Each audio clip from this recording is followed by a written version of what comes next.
Hey everybody, it's me, A-Card, here with another arguably awesome podcast special solo edition. Today on this nice afternoon, which is a Sunday when I'm recording this, we're going to be talking a little bit of Oregon history. Me and my friend Airflow and we will of course talk about some Oregon history and little things here and there that are special to us that are still here or no longer existing in the Portland metro area. So yeah, let's dig in to the arguably awesome podcast.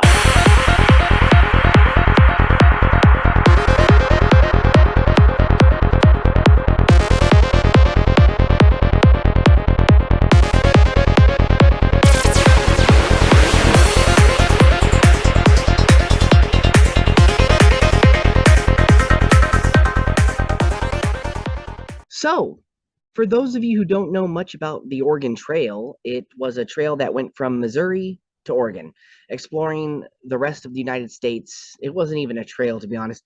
It was ruts and broken road. We didn't have pavement sidewalks back then in the 1800s. The U.S. formed isn't even 200 years old yet, or almost a little over 200 years, something like that. We're the youngest country in the world, and we pillaged everybody to get it. How sad and disgusting is that?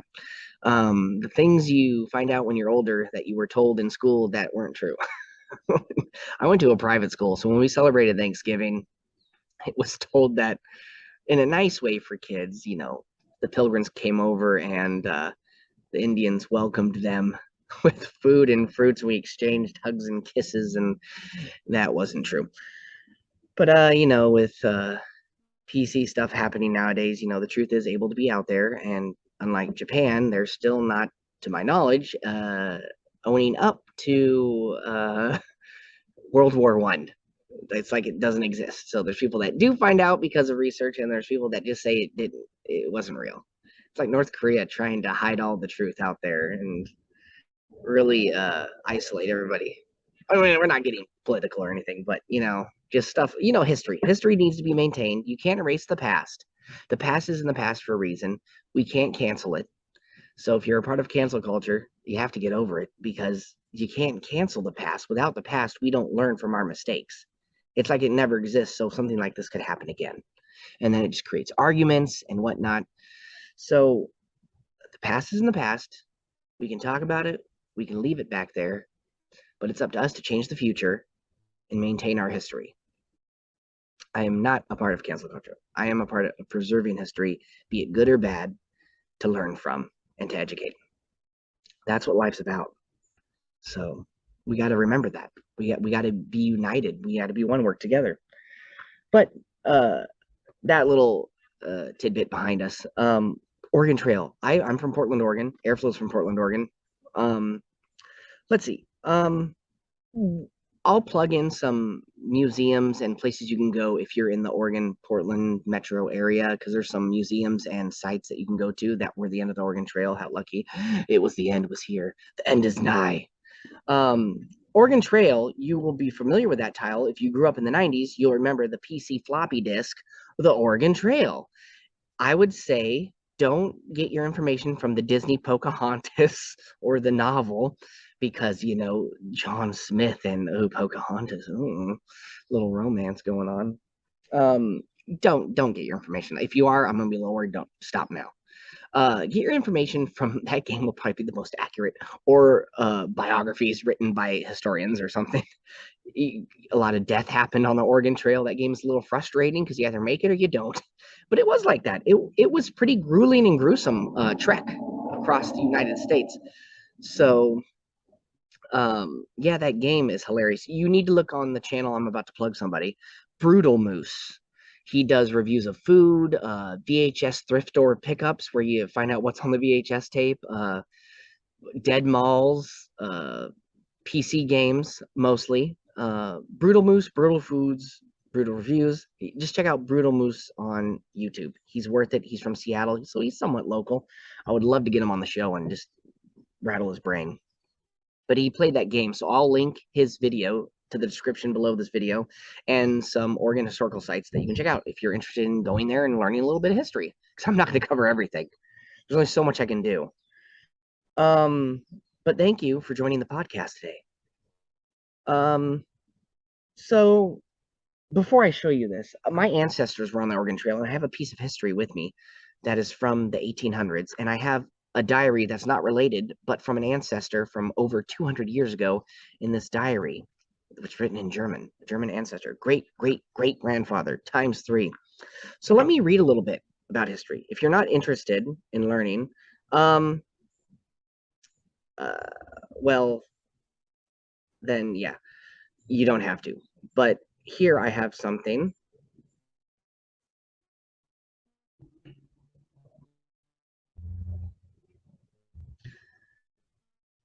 Basic facts about the Oregon Trail. I'm reading it from my phone. So this is from the BLM.gov website, and it's free for everybody, so that's why I'm reading it. The National Historical Trail Interpretive Center. It's oregontrail.blm.gov. And if you want to call them, it's 541-523-1843. So let's read a little bit. This is about 3 pages, so bear with me. The Oregon Trail was a wagon road stretching 2,170 miles from the Missouri to Oregon Willamette Valley. It was not a road in any modern sense, only parallel ruts leading across endless prairie, sagebrush, desert, and mountains. From the 1840s through the 1880s, thousands trekked westward carrying only a few belongings and supplies for the journey, and setting on the western frontier, forever changing the American West. Lewis and Clark being sent out by Theodore Roosevelt to explore this land, and then having a Native American woman, I don't know if it was by force or by her own free will, which we took away. Sacagawea, who later fell in love with John Smith. I don't know how much of that is true. I need to really, I haven't learned about the Oregon Trail since I was in early elementary. So, yeah, bear with me. Let's see. Maps and reports published information about landscapes and resources. Fur trading posts began to spring up throughout the interior. John Jacob Astor, John Jacob Jingleheimer Smith, you know, of the American Fur Company established Astoria on the west coast in 1811, and the next year sent Robert Stewart eastward with an elevation of 7,000 feet and easy grades which allowed passage through this barrier. Stewart's route would ultimately become the Oregon Trail. Oh man, do I really want to read all this? Maybe. Let's see. I'm going to post these links so you guys can read them in the description if you know you're a nerd or you're just interested in history. So I'm going to skip down. I don't want to read the whole thing. Throughout the 1840s, politicians in the East advocated for settlements in the West, negotiated treaties, solidifying claims, and establishing land grants for settlers. In July 1843, provisional government of the Oregon became a U.S. territory in 1848. The Donation Land Law of 1850 formalized the land law granting a frequently over the next. It is so small, I'm skipping sentences. So you know what?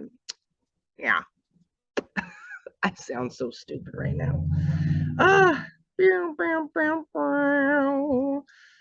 Basically, I thought this would tell about Lewis and Clark. Lewis and Clark. Not to be confused with Lois and Clark, that Superman, Lois Lane, the New Adventures of Superman TV show back in the 90s. Lewis and Clark Expedition. So Lewis and Clark Expedition, also known as the Corpse of Discovery Expedition, was the United States expedition to cross the newly acquired western portion of the United States after the Louisiana Purchase. Between 1804 and 1806, it was a 2-year thing. The distance was 8,000 miles. Could you imagine that? On the Oregon Trail, if you played the PC floppy disk game, I like floppy disk, it just sounds funny. You remember, a lot of diseases come around, a lot of wagon wheels broken, and this would happen. If you hit a ditch in dry land or rock, those wagon wheels can get moist. You like that word, moist? And break. Or if you hit it hard enough through rough road, it's going to be tough. You gotta waste a day. And could you imagine that, wasting a day, getting low in position? When are you going to get to the next town? Turning butter, like Weird Al said in the Amish Paradise. It ain't going to be easy. A lot of people getting ill. And if you remember Red Dead Redemption, a lot of those scams where they're selling potions and tonics, stuff like that did happen. That's true. Red Dead Redemption uses a lot of facts and history and implemented in a comedic way in some sorts. I think they kind of amplified it though a little bit, be a little bit extra. But yeah, they would be like snake oils and all this stuff. Sometimes that stuff works. Sometimes it just didn't. Don't use it on zombies. The zombies DLC. Don't believe any of that crap. But yeah, yeah. I would say, in my opinion, maybe it's not fact, but in my opinion, if you're in the early stages of some kind of thing, illness, disease, maybe you can fight it off mostly or entirely with whatever you had. But if it's too late on, you're dead. You either survived or you died. We didn't have all these high-tech doctors and gadgets and gizmos as we do now, obviously. It was a very different time. It was pretty much a scary time. If you think about it, it's kind of scary and overwhelming. But I wonder if people felt that way back then because, they didn't have a lot of cures, a lot of resolve to fix something. So you were either screwed, it was pretty much you're fucked. Steve Martin, Planes, Trains, and Automobiles, give me a fucking car right fucking now, this fucking minute, and I'm fucking pissed. And then she's like, you're fucked. little movie uh line for you right there. But yeah, I would have been scared for sure. Speaking of ancestors, though, our ancestors, our forefathers, they'd be turning in their graves if they saw how the world was right now. I got this. I'm going to try to scan this later, but we got this little piece of history. It's called the family record. I'm really trying to make sure this gets a nice.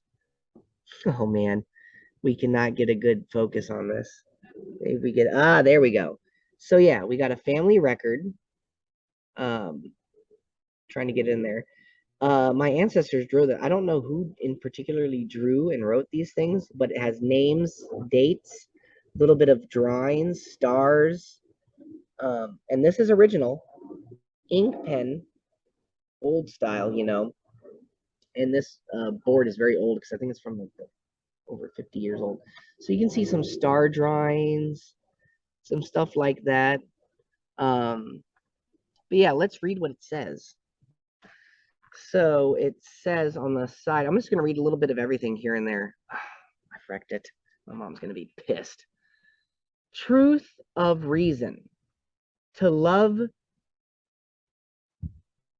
utility, and divine ability.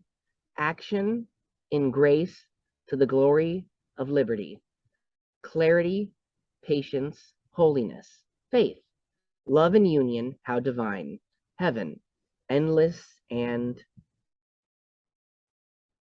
blank of economy, turmoil with pure religion is heaven. Religion is heaven.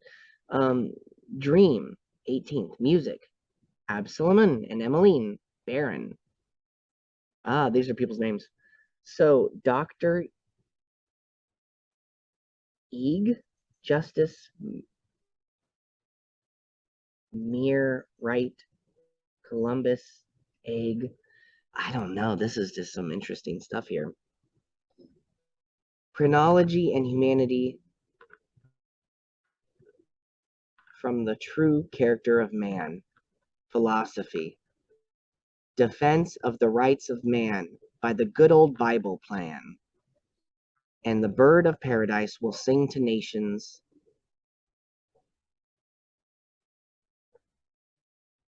I know this was written by a man named Robbins. Friendship and love, all above. United States of the Revolution. 13. To this, okay, now we're going to get to the other part. I'm going to read the other stuff later. To this, let just men, the Millennium affiliate. Nathaniel, son of William, and Bethia Robbins, born April 3rd, 1793. Nancy, daughter of Abraham and Mary, born June 8th, 1797. Harriet Robbins, born November 10th, 1814. I would say this goes all the way to the mid or late 1800s. Wow. Request General Arrowwood. Blackroot May apple. The roots red pure. I'm really trying to read this. Gum aeroline or better in the earth of Bonnet set. It is hard to read this, but it's a part of history. So I'll show it one more time. Let's see if we can get really close on it. Get a good zoom. Oh man, this camera, I swear. Ah, there we go. So yeah, I'm gonna kind of zoom in so you can see that history. I'm gonna have to put this in the frame, and I pray to God I don't wreck it. And right down here, if anybody can read this, please let me know. Freeze the camera. Let me know. But this is a lot of stuff to be had in my hand, and my fingers are. I cleaned my hands before touching that because I didn't want to get oil on them. And there is an Oregon Historical Museum. I'll post the website. It has the address and the phone number if you're interested in going. And I got this coin from there. State of Oregon, 1895. That's when we were established. And on the other side, we have the oh, hold on. Let me get it. Uh, can we get it? Can we get it? There we go. End of the Oregon Trail coin. I have to clean it up because it was a little bit stained and old. This is over 20 years old. I would say it's 22, 23, maybe even 24 years old. Got it in the late 90s, I believe, or 2000. But yeah, they sold these commemorative coins, and I got one just to commemorate the thing. But yeah, there's also an end of Oregon Trail somewhere in, I want to say past Hill in Wilsonville, Salem or Wilsonville. I could be totally wrong about that, but that is there.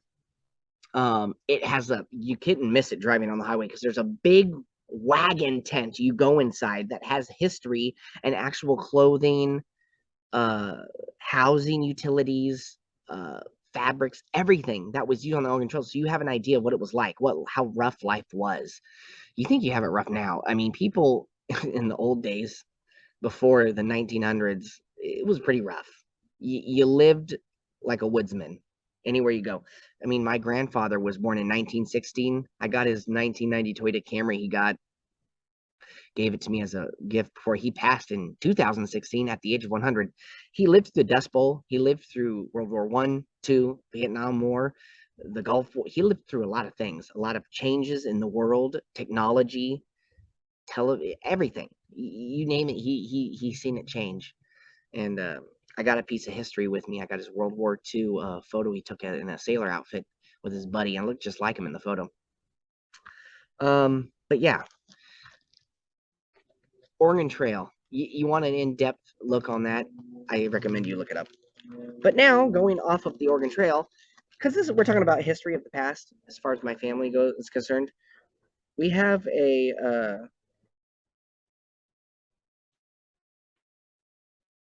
is this the right Bible? This is not the right book. This is the wrong book. I stand corrected. This is the right book.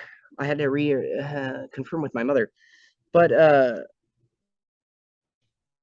it's an old book from 1809, over 200 years ago. So I have two things from the 1800s here. If you see that, um, you can tell it's a feather pen, a quill, and it says 1809. I might have to turn the camera because I think the words are backwards. Um, God, look at all this. I can't read this. Look at this. Can we get a good look on this? I think we can. There we go. Some old writing.